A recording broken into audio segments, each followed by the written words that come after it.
আহি গ'ল অসম চৰকাৰৰ তৰফৰ পৰা নতুন ৰিক্ৰুইটমেণ্টৰ বাবে নটিফিকেশ্যন। এই ভিডিঅ'টোত আপোনালোকক দেখুৱাম কিহৰ পোষ্ট কি কথা সকলোবোৰ ডিটেইলছত বিতংভাৱে স্কিপ নকৰাকৈ ভিডিঅ'টো শেষলৈকে চাই যাব আৰু এই চেনেলটোলৈ প্ৰথমবাৰ যদি আহিছে চেনেলটো ছাবস্ক্ৰাইব কৰি থ'ব আগলৈ এনেকুৱা ধৰণৰ জব ইনফৰমেশ্যনসমূহ পাই যাবলৈ। আহকচোন আজি এই ভিডিঅ'টোত আপোনালোকক জনাওঁ। এয়া দেখিবলৈ পাইছে LRA ৰিক্ৰুইটমেণ্ট 2026। ইয়াত হৈছে ইয়াৰ লেণ্ড ৰেকৰ্ডছ এছিষ্টেণ্ট 552টা পোষ্ট আছে। ইয়াতে কি কৈছে পোষ্ট নেম হৈছে লেণ্ড ৰেকৰ্ড এছিষ্টেণ্ট। ইয়াতে ভেকেঞ্চি 552টা। Organisation directorate of land records and services. Qualification লাগিব আপোনাৰ SSLC পাছ হ'লে হ'ব আৰু এপ্লাই মোডটো হ'ব অনলাইন। Start date 15 March. আজি যিহেতু দিনৰ 11 বজাৰ পৰা আৰম্ভ হৈ গৈছে অনলাইন প্ৰক্ৰিয়া আৰু লাষ্ট ডেটটো হ'ব 30 এপ্ৰিল 2026। তাৰ তললৈ চাওঁ আহক এলিজিবিলিটি ক্ৰাইটেৰিয়া কি দিয়া হৈছে সেইসমূহ। ইয়াত যিহেতু আপোনালোকে দেখিবলৈ পাইছে এলিজিবিলিটি ক্ৰাইটেৰিয়া এডুকেশ্যনেল কোৱালিফিকেশ্যন কি লাগিব।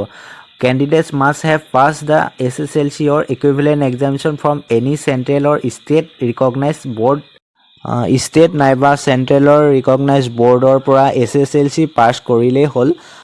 তাৰ পাছত কৈছে they must hold a past recorder's certificate class course RCC চাৰ্টিফিকেটখন থাকিব লাগিব আৰু 6th schedule আণ্ডাৰ হ'ব আৰু বাহিৰৰ ষ্টেটৰ নহ'ব।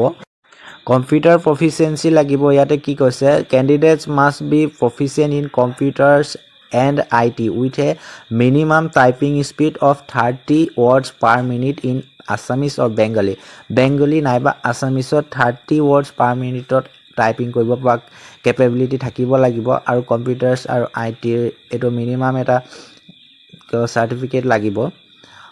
এজ লিমিটৰ বিষয়ে কৈছে যে 21 yearsৰ পৰা 40 yearsলৈকে লাগিব আৰু এজ ৰিলেক্সেশ্যনো আছে। এইটো গভৰ্ণমেণ্টৰ যিটো পলিচি আছে যি বিভিন্ন কাষ্টৰ এজ ৰিলেক্সেশ্যন সেইটোৰ মতে ৰিলেক্সেশ্যন পাব আপোনালোকে, কিন্তু জেনেৰেল কাষ্টৰ কাৰণে হৈছে 40 years লাষ্ট।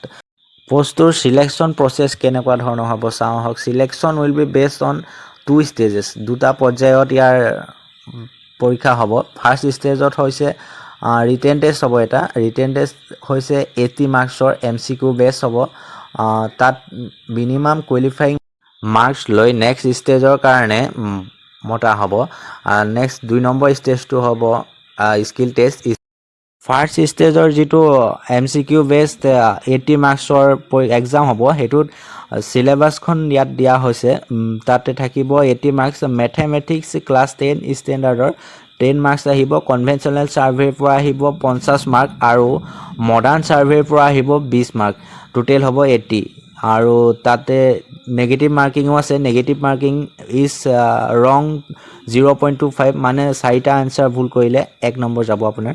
2 নম্বৰত যিটো স্কিল টেষ্ট হ'ব তাৰ বাবে স্কিল টেষ্টটো হ'ব আছামিজ আৰু বেংগলী টাইপিঙৰ ওপৰত হ'ব। ডকুমেণ্টছ ফৰ্মেটিং ডাটা এণ্ট্ৰি এইটো কম্পিউটাৰ প্ৰিণ্টিং এটচেট্ৰা এইবিলাক তাৰপাছত ইয়াৰ ৰিজাৰ্ভেশ্যনৰ বিষয়ে উল্লেখ কৰা হৈছে। ৰিজাৰ্ভেশ্যন থাকিব 40%, আনৰিজাৰ্ভ এইটো হ'ব আৰু ৰিজাৰ্ভেশ্যন থাকিব 30%। এইটো OBC MOBC STP STS SC PWD। যেতিয়া ফাৰ্ষ্ট ষ্টেজত আপুনি কোৱালিফাই হ'ব ছেকেণ্ড ষ্টেজলৈ যেতিয়া স্কিল টেষ্টৰ কাৰণে মাতিব তেতিয়া কিছুমান ডকুমেণ্টছ হাতত লৈ যাব লাগিব। সেই ডকুমেণ্টছসমূহ ইয়াত উল্লেখ কৰা হৈছে। Hard copy of application form online application কৰোঁতে যিটো ফৰ্ম ওলাইছিলে সেইটো লৈ যাব লাগিব। ক্লাছ 10 আৰু 12ৰ এডমিট কাৰ্ড লৈ যাব লাগিব। পাছ চাৰ্টিফিকেট আৰু নাইবা মাৰ্কশ্বিট লৈ যাব লাগিব। ডেট অফ বাৰ্থ থকা marksheet and certificate from SSLC onwards মানে SSLC ওপৰৰ হ'ব লাগিব এই মাৰ্কশ্বিট আৰু চাৰ্টিফিকেটসমূহ। RCC পাছ চাৰ্টিফিকেট সেইখনো লৈ যাব লাগিব আৰু যদিহে আপোনালোকৰ কিবা কাষ্ট চাৰ্টিফিকেট আছে সেই কাষ্ট চাৰ্টিফিকেটসমূহো আপোনালোকে লগতে লৈ যাব লাগিব আৰু তাৰ লগতে লৈ যাব লাগিব যদিহে আপোনালোকৰ কিবা ফিজিকেলি হেণ্ডিকেপ চাৰ্টিফিকেট আছে তেন্তে সেই ফিজিকেল হেণ্ডিকেপ পাছপৰ্ট চাৰ্টিফিকেটখন লৈ যাব লাগিব লগত আৰু লাষ্টত আৰু এখন নিব লাগিব ডিক্লেৰেশ্যন ফৰ্ম এ এখন স্মল ফেমিলি নৰ্মছ মানে আপোনাৰ পৰিয়ালত সদস্য কিমান আছে এইখনো ফিল আপ কৰি লৈ যাব লাগিব লগতে আৰু তাৰ পাছতে মেডিকেল ফিটনেছৰো এইবিলাক প্ৰক্ৰিয়া আছে নেক্সট